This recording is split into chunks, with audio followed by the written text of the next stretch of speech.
शिर्डीत श्री गुरुपौर्णिमा उत्सवानिमित्त साई संस्थांच्या वतीने श्रीची प्रतिमा, पोथी व विनय मिरवणूक काढण्यात आली व गुरुपौर्णिमा उत्सवाला सुरुवात झाली। श्री साई समाधी मंदिरातही मुख्य कार्यकारी अधिकारी गोरक्ष गाडीलकर व त्यांच्या सुविध पत्नी सुवर्णा गाडीलकर यांनी श्रीची माध्य पूजा केली।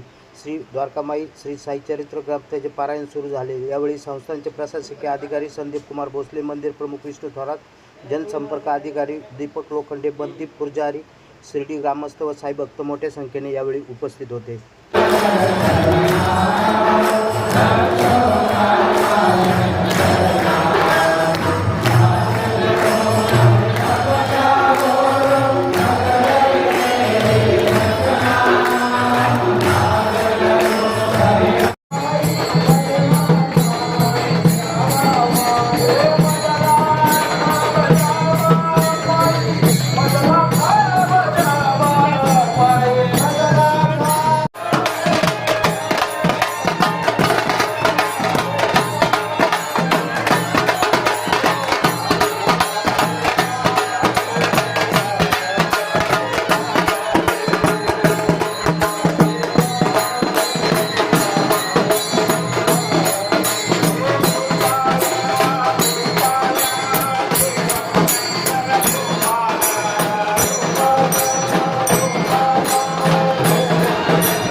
प्रवरा न्यूजसाठी प्रतिनिधी पत्रकार राजेंद्र गडकरी, शिर्डी परिसर।